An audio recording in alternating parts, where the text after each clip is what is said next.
នៅក្នុងព្យុះព្រើលីនយីយ៉ាងបានលងស្នេហ៍នឹងមូលហេតុនិងផលប៉ះពាល់នៅក្នុងបង្អួចតាំងពីដំបូងខ្ញុំគិតថាយើងនឹងមិនជួបគ្នាម្ដងទៀតក្នុងជីវិតនេះទេប៉ុន្តែវាសនាបាននាំអ្នកទាំងពីរមកជួបគ្នានៅភូកេឡាឋាននេះបន្ទាប់មកលីនយីយ៉ាងបាននាំយីងគូទៅហាងលក់មីមួយកន្លែងដើម្បីញ៉ាំអាហារនៅទីនេះហ្គូយិនបានជួបមិត្តរបស់លីនយីយ៉ាងឈ្មោះវូវេហ្វាលេមានការភ្ញាក់ផ្អើលយ៉ាងខ្លាំងនៅពេលដឹងថាគាត់នឹងស្នាក់នៅក្នុងហេរយៈពេល3ខែហើយមិនទាន់រកកន្លែងជួលបាននៅឡើយទេដូច្នេះគាត់បានស្នើឲ្យគាត់មកស្នាក់នៅកន្លែងរបស់គាត់ហើយយិន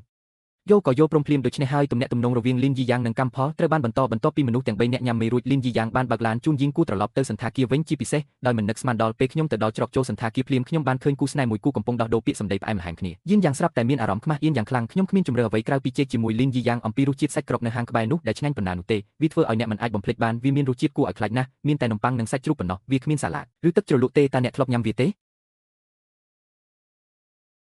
អ្នកក៏ត្រូវបានគេបោកប្រាស់ដែរទិញអាហារដ៏អាក្រក់បែបនេះបន្ទាប់ពីការប្រាស្រ័យទាក់ទងគ្នាដោយស្ម័គ្រចិត្តមួយរយៈអ្នកទាំងពីរបានចាក់ចេញទៅខណៈពេលដែលលីនយីយ៉ាងកំពុងរំលឹកយីងគូថាគាត់អាចត្រឡប់ទៅវិញហើយមិនត្រឡប់មកវិញបាននោះនាឡិការបស់លីនយីយ៉ាងបានកោសសាច់របស់យីងគូដោយចៃដន្យប៉ុន្តែយីងគូបានលាគាត់ដោយស្ងប់ស្ងាត់ឃើញបែបនេះលីនយីយ៉ាងក៏សន្មតថាអ្នកអំខាងទៀតមិនអីទេហើយក៏ចាក់ចេញទៅដោយមិននឹកស្មានដល់ល្ងាចនោះហើយពេលយើងយកអន់ចុះដើម្បីយកឧបករណ៍បញ្ជីពីចម្ងាយខ្ញុំគ្រាន់តែមានអារម្មណ៍ជឿចាប់ខ្លាំងនៅពេលដែលសក់របស់ខ្ញុំប៉ះនឹងត្រចៀករបស់ខ្ញុំពេលខ្ញុំមើលក្នុងកញ្ចក់ខ្ញុំដឹងថាត្រចៀកខ្ញុំឡើងក្រហមរួចទៅហើយបន្ទាប់ពីលាបថ្នាំរួចយាងយោបានលើកទូរស័ព្ទរបស់គាត់ហើយមានការភ្ញាក់ផ្អើលនៅពេលរកឃើញការបង្ហោះនៅលើ WeChat Moments ដោយវូវីអំពីលិនយៀងសូមមើលខ្លឹមសារខាងលើយីនគូស្រាប់តែមានអារម្មណ៍ខកចិត្តបន្តិចដោយមិននឹកស្មានដល់ការបង្ហោះនេះត្រូវបានលុបចោលនៅវិនាទីបន្ទាប់ភ្លាមនោះប្អូនប្រុសរបស់គាត់ឈ្មោះមេងសៀវធានបានត្រឡប់មកវិញពេលប្អូនប្រុសខ្ញុំចូលបន្ទប់ភ្លាមលីនយីយ៉ាងបានផ្ញើសារទៅគាត់ដោយសួរថាតើនាឡិការបស់គាត់មានស្នាមឆ្កូតឬអត់ទោះបីជាទ្រឹស្ដីមូលហេតុនិងផលប៉ះពាល់គ្រាន់តែជាការប៉ះបន្តិចបន្តួចក៏ដោយគ្មានបញ្ហាធំដុំទេលីនយីយ៉ាងបានផ្លាស់ប្ដូរទម្លាប់របស់គាត់ក្នុងការប្រើដៃស្ដាំបន្ទាប់មកលីនយីយ៉ាងបានត្រឡប់ទៅផ្ទះគ្មានការភ័យខ្លាចវិញ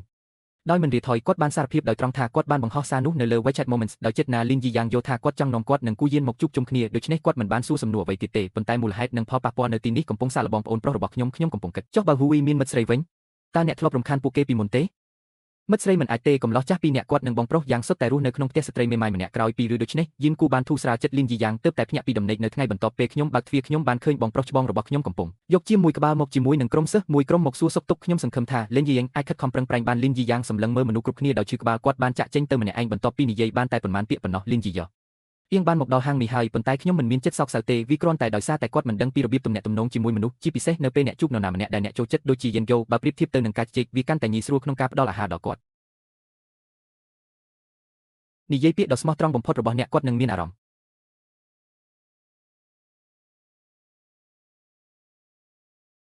ក្នុងពេលជាមួយគ្នានេះយិនគូកំពុងហ្វឹកហាត់នៅក្នុងបន្ទប់រាំប៉ុន្តែមិត្តល្អបំផុតរបស់នាងបានឃើញថាសូម្បីតែបាល់មួយក៏មិនអាចវាបានដែរនេះបញ្ជាក់ថាគាត់ជាមនុស្សដែលរងទុក្ខដោយស្នេហារូបរាងល្អពិតជាបណ្ដាសាមែនទីបំផុតគួយតូចរបស់យើងមិនអាចទប់ចិត្តបានទៀតទេ